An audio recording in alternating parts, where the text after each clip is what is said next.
Welcome to footballmatrix.com weekly edition podcast, and I'm joined by my good friend Mr. Borja Polo, who is a extremely happy Real Madrid fan after hmm yesterday's result. And I want to get into it. Definitely not get into him. Get Pause, into it. pause. No homo. No doubt about it. I want to get into Real Madrid versus Barcelona, Polo. I want to get into not so much the game yesterday, but I want to talk to you about Real Madrid and Barcelona as a whole in terms of going forward. When you look at your team, Real Madrid, because they are the winners, they're able to play yesterday without a holding midfielder, something that people thought could never happen. You look at Toni Kroos, you look at Modric in the middle. Some people would look at that as being very lightweight.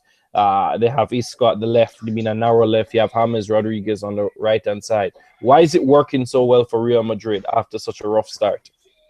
Well, the truth is that obviously the results are there, but when I break them down defensively, I see a lot of holes. If James doesn't track back or, Tony, like you said, is not defensively cut, I think that Real Madrid are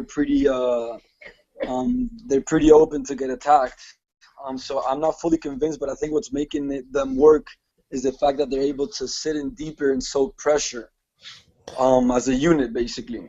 But yesterday, Polo, when you look at that game, Real Madrid, for one of the first times in a long time against a Barcelona team, had a fair number amount of possession. Like up until the third goal, they had 45% of the possession. They ended with 41, 42% because after they're up 3-1, they're able to kind of sit back. You saw Arbeloa come on the field. So Right. Cruz and Modric seems to be doing a fantastic job, and we all know that Barcelona, outside of Bayern Munich, no one else can hold the ball for as long as Barcelona can. So when you look True. at that, Real Madrid was able to more than hold their own in that regards, and against other teams, like I don't see any team in the EPL or any other team for that matter being able to hold possession against Real Madrid. I think Carlo Ancelotti's kind of looked at the fact that because Toni Kroos is so good in possession, he's almost like a play and a half in there, right? And Modric is a wizard in tight spaces, and you have Isco who's able to be a left-sided, being able to tuck in on that left-hand side. That he rather play with an extra attacker than play with an extra midfielder just to keep possession of the ball because he can already keep possession of the ball. And by having an extra attacker, you can cause more havoc on the other end. I do take your point though that there is some holes in the Real Madrid back line, but I think a lot of that has to do with inconsistency mentally. Because we saw against Liverpool in the Champions League, of course, Liverpool not playing that well, but they seem to be very amped up to play against Real Madrid. And then, of course, you look at Barcelona, who has attacking weapons, and Real Madrid were able to keep them out. I didn't really feel in that second half Barcelona was ever going to score. Agreed. So that's when you look at Real Madrid going forward. Of course, Gareth Bale is the comeback. If Gareth Bale comes back, how do you see, not if, when he comes back, how do you see him affecting the lineup? Well, Gareth Bale being absent for this match might have been a blessing in disguise. And actually might have been one of the factors why Real Madrid was able to dispute possession because without a doubt, Bale has a lot of, virtues. But definitely if you place Isco instead of Bale, you're definitely going to be guaranteed much a better possession and combination play. Unfortunately, Bale is untouchable for Carlo, and I think Isco's going to be the one to take the hit. While in my opinion, I would take James immediately out for Bale and leave Isco. What are the Real Madrid fans, because you were at the game, what are Real Madrid fans and the media in Spain saying about James Rodriguez so far? I think everybody's, would say that he's been satisfactory, but nobody would be saying that he's excellent yet. But I think everybody, for the most part, is satisfied with him. I personally have my doubts. I think he's very good in the final third, but I think that when it's under pressure, and when it comes to dribbling out of pressure, he lacks some resources. But he works hard and he's got a good left foot. So so far we'd probably give him a B. What about Isco? What are they saying about Isco? Isco's, just a fan favorite, Spanish, young, humble kid. The stadium basically went crazy over him. You heard when he got subbed, everybody was chanting Isco, Isco. And, it's just this player that everybody thinks he should be starting. But, Carleto can't fit him in the starting 11 as of right now. I understand that. When I look at Isco, because I call him General Isco, because he Yeah. has so much abilities on the ball, I do think he should be starting more. I do. A weakness of his is that he probably doesn't see that final pass in the box early enough right now. Fantastic Hmm. dribbler, can keep the ball well. But if you look at the Liverpool game and you look at the Bayern Munich, I'm sorry, the Barcelona game, an area that he needs to sharpen up on is he can tend to be loose in possession going forward. Like he can be too extravagant, and that's one area that I think he needs to work on if he wants to hold on. Basically, tell Carlo Ancelotti, "Don't pick me. Don't Yeah, pick no, I this. was gonna say, I play so well. Don't pick me." yeah. When I'm, but when you look, sorry, I just want to ask you another question so you can follow up on the Isco point. You said the fans are liking him, but of course he's not starting. Is there a possibility that he could leave from Real Madrid? No, I don't think so. I don't think so. I mean, right now he's probably our 12th man, so even not starting, he's going to be getting a lot of minutes, start a lot of games. You know how the season goes. You know, you get a lot of chances to play. But I just wanted to say that I completely agree with your point. You know, it's the Liverpool and Barca game. He did lose like 2 or 3 balls per game that were, basically left us exposed. So that's something he definitely has to sharpen up. He works hard back for the ball though. That's one thing, but he's burning way too much energy going back for balls that he should not be losing. I understand though is he's trying to probably showcase all of his skills because the repertoire of ball skills are just phenomenal. He really looks like the next Iniesta of Spain. And the reason why I brought up the whole selling him because I do know that had Barcelona come in for him, he probably would have gone to Barcelona because he has said in the past when he was at Malaga that he was a Barcelona fan. But of course, that deal didn't go down. He's at Real Madrid, and I'm sure he's happy. But I do believe there comes a point where he might just say, I want to start Iniesta, but now that moves us on to Barcelona. Iniesta doesn't look like the same player he was. Xavi sure as hell ain't the same player he was. They let go Cesc Fabregas. They let go Thiago Alcantara. They have some talented young players. Uh, I could see a situation where Isco moving forward, but that's all hypothetical. You seem to be somewhat content with your team right now. I think the overall grade for your team is satisfactory, that you're giving them a B. You like the result against Real Madrid. They're right there against Barcelona. They look like they can defend their Champions League title. Now moving forward to Barcelona. What are the issues Barcelona are facing right now? Well, before I get into Barca, let me just say I gave James Rodriguez a B, and satisfactory. I give Real Madrid an A. I mean, it's a massive week for us. 3-0 at Anfield, 3-1 yesterday at home. I mean, I think Real Madrid is right now top form, and I give them an A plus, a 10 out of 10, however you want to call it. But moving into Barca and doing so objectively, I think it's a team that's basically washed up, and I actually mean it. Look at the center midfield for them yesterday. It was the old guard: Iniesta, Xavi, Busquets. All those players are in an apparent decline, some more than others. But moving forward, I think Rakitic should definitely play, and Mascherano, whenever he plays for them defensive mid, and we saw him for Argentina in the World Cup. I think it's somebody that can change the dynamic of a team. Because up top, Lawson, I mean, that's a world class triplet up there. Suarez, Neymar, Messi. I don't think you can get any better than that. Yeah, I call that midfield the old faithful. I was shocked that Xavi started yesterday. I've been on the record for 2 years saying that I think Xavi's done. Fantastic player. I think you can make an argument, probably one of the best, if not the best central midfielder ever. But he and Iniesta have a lot of miles on their legs since 2008, and they're just not the same anymore. Iniesta is just not that good anymore. We just have to call it. He's living off of reputation at the moment. I still believe in Busquets. Rakitic is an interesting football player. I definitely think he should be starting. But for the first time in a long time, Real Madrid has the better central midfielders. Modric and Toni Kroos would start over any Barcelona midfielder, and it wouldn't be a hesitation. The only reason why someone might hesitate is because of the Barcelona player's reputation. When you look at the front line, Messi isn't finishing as well as he used to finish. Neymar, what are your thoughts on Neymar? Are the Real Madrid fans' thoughts on Neymar?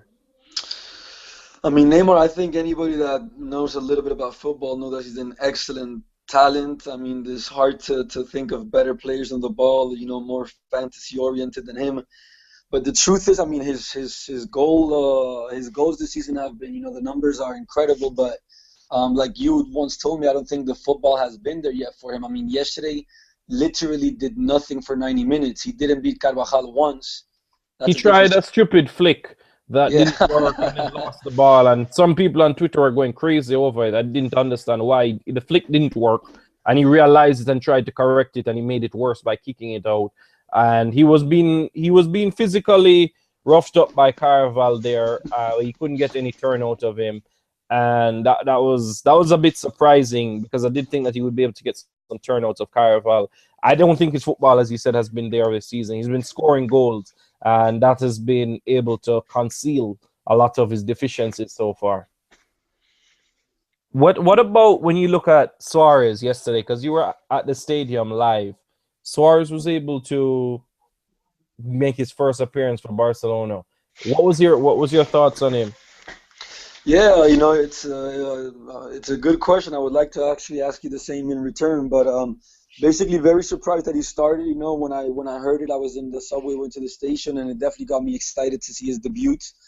I thought it was a quiet debut, but I thought he actually looked sharp. He combined well, he moved well, but it just wasn't the Suarez that we've come to know in Liverpool, right? That terrorizes defense. He had a couple good turns away from Ramos, but overall decent debut, but obviously more is expected. Suarez looked like a Liverpool player of this year. Like he would have fit right in with the current Liverpool squad. That's how poor he looked. He should never have started. I had him coming off of the bench though. That was one situation. Whether they were behind or ahead, I'd have had him come on for the field for at least 20 to 30 minutes. So when you look at that, I would have started one of the younger players to give them some more energy and urgency up front because Pedro seems done. We look at the old Barcelona, they need to get rid of that old guard. But another thing that surprised me is Barcelona's consistency in terms of starting Mascherano at centre back. Mascherano is okay at centre back, but every time he plays there, I think that Barcelona can concede goals. Not just a goal, goals. With the new Mateo coming in, I would have started him and Pique and Alba at left back. But if you play Mascherano and Busquets in the midfield and Rakitic, the issue that you're going to have is that you don't have enough forward passing. Yeah, are you asking me Yeah, or? that's what I'm asking you. That's Yeah, an yeah, yeah. No, no, no, definitely. I mean, personally, I know you would completely disagree. I personally would get rid of Busquets and put Mascherano in there. I know it's never going to happen, and I know most never. people would disagree. It's very interesting with the Barca side because Zubizarreta's the one in charge of the signings and stuff, and it's just every year is just a nightmare. I mean, they're still unable to get a good center back. They bought Mathieu, they bought Vermaelen. They buy Mathieu, been playing good at center back for them all season. Then it comes to Madrid and they shift him on the left, which is doing Madrid a huge favor because Alba is very threatening going forward. It looks like they were going to be betting on the youth. They brought in the Defoe and Rafinha back. The Defoe got shipped to Sevilla. Rafinha never plays. So it's like they're not improving in their signings every year. And what we're left is, like you said, more of the same and no real movement going forward as far as progress. Lastly, on Barcelona, before we get our predictions, I want to get your predictions on the EPL big game between Chelsea and Manchester United. Real Madrid has advanced without Di Maria. They seem to be a bit more content in terms of having Isco and James or when Bale coming in terms of they don't need that dynamic pace going forward. They can use more ball possession and still kill you and still play at a high tempo. Barcelona, on the other hand, is having serious difficulty trying to replace the old guard that played a particular system. And Barcelona is never going to be a counteractive, reactive team. Rakitic is there. Rakitic at Sevilla last year played in the hole as a number 10. He's at Barcelona, he's playing as a central midfielder. Have no problem with that. But like you, I do think that their signings, unless they have someone in their youth system, they definitely need another central midfielder to complement. Why did they sell Cesc Fabregas? What was the reasoning behind selling Cesc Fabregas when right now I can't believe that you can tell me that a midfielder Fabregas, Rakitic, and Sergio Busquets isn't better than what they have right now. Yeah, and I mean, also you mentioned it yourself, Thiago. I mean, imagine throwing Thiago in that mix. It's just the whoever is in charge there, through Bizarreta, or the whoever's in charge there. I mean, it's bad decision after bad decision. Like you said, they have nobody to replace him. Rakitic, he is playing central midfielder, but lost, and if you see him, he's very wide to the right. In the system Yes. they have, it's almost like he's a right midfielder at times, which is like just taking away his creativity. So it's a weird system. You told me once, I'm not sure about Luis Enrique, and personally, I'm not either. They were talking about how solid defensively Barca is. I kept telling them they've played nobody. They've played two teams so far this season, conceded 6 goals in 2 games, PSG and Madrid. So I'm not convinced with Barca, and I'm not convinced with Enrique. Off topic, did you see what Bayern Munich did to AS Roma? Yes, yes, yes, yes. So, are any worries there? Know that Xavi Alonso is at Bayern Munich. Versus Madrid, if we Yeah, face them. because obviously it's all about the Champions League with Real Madrid. Getting number 11. They got number 10 last year. Any worries? Well, I mean, Bayern is obviously a very scary team to play. I think right now Chelsea, Madrid, and Bayern are the big dogs for the CL. I think Bayern is a beast, but I think Madrid, one of their great assets is that they can play different types of football. One of them that they excel at is counter-attacking, and I think if we played Bayern, we'd probably apply that and give them the same treatment they got last year. Yeah, Guardiola said that he made a mistake in that game in terms of formation and how he wanted to go at it, and he's trying to rectify it with a number of different situations in terms of how he wants his team to be set up. He did buy an extra centre back. He did buy Bernat to be that hybrid left back, left wing back, left winger. So we'll have to see how that operates. But that's further down the line. That's all the way to next year. So you're content with Real Madrid. We're in agreement. Barcelona were in decline last year, and they seem to have just stagnated in decline. They don't seem to be moving forward right now. Okay, finally, what's your prediction? Chelsea versus Manchester United. No Diego Costa. Yeah, I mean, before you told me Falcao, I thought but that Falcao was going to be missing. I thought it was going to be a competitive game. I was thinking like a 2-2 or something, but I would probably have to edge it out to Chelsea now with a 2-1. What do you Boy. think? Without Diego Costa, I think that Chelsea are gonna have same problems that they had last season scoring goals. So I do expect Jose to be Jose and extra lock up shop, if you get what I'm saying. I just don't see how you see it possible for Chelsea to really go at this Manchester United team, who I think is going to come out with a lot of energy. Of course, Phil Jones is also out and Smalling is playing, so that's definitely going to be an adventure. And we all understand what a let's just call it interesting football player Chris Smalling is. Raphael at right back, Smalling at centre back, Rojo, Shaw hasn't played well for Manchester United so far, getting adjusted to this new system. Blind will stay in his position. Fellaini will play beside him because there's no Underhair starting. Januzaj, Di Maria, Mata, Van Persie. On paper, it looks more than enough to get a result against a Chelsea team with Ivanovic, Cahill, Terry, Felipe Luis. That's just a surprise. He hasn't started many games so far this season. He's definitely looked like he's going to be on the team to try and give them some extra versatility going forward, because Aspi, who normally starts there, hasn't really been able to go forward with the same verb that we saw Felipe Luis go forward last year at Atletico Madrid. Of course, you have Matic, Willian, Oscar, Cesc Fabregas midfield, and Hazard and Drogba up front. Drogba up front, boy, Manchester United really can't defend against Drogba. It's going to be rough. Eden Hazard is fantastic. I expect this Chelsea team to sit deep, keep Manchester United in front of them like Jose does in every single big game. And I do expect Manchester United to get the result. I don't think Manchester United loses here today. Yeah, I mean, I could be wrong, but I have a feeling, I might be wrong. I have a feeling that Chelsea might try to dispute the ball, because I think they probably feel like they're just superior to this team. It's not like when they're facing City or something where, obviously City is more possession oriented, but I think that Chelsea probably feel like they're better than Man United and can just go and outplay them. But I guess we'll find out real soon. I think they can, because they have Fabregas and Matic in the midfield, and United will be playing with Fellaini. But I just think the way how Jose will set up his team and the fact that he keeps his defensive backline so deep, Yeah, that's true. that is going to make it difficult for them. That's just how Jose is. And that's lastly, just going back to the El Clasico game. When you look at the fact that Carlo Ancelotti played with Isco, James, Toni Kroos, and Modric midfield, I don't think we'd ever see that from Jose Mourinho. Never, And Jesus. I think that Carlo Ancelotti deserves a lot of credit for that. I mean, Ancelotti, they should call him the plumber because all he does is fix leaks. I mean, every year they change him key players, and the guy is just the ability to make a team is unbelievable. Just nothing but props to Ancelotti so far. No doubt about it. Paula, it was great talking to you. Hopefully, I can talk to you sooner this time because it's been a long time since we've spoken. Probably talk to you after the next Liverpool versus Real Madrid game. All Yeah, right, respect, man. peace. Take care. Bye bye.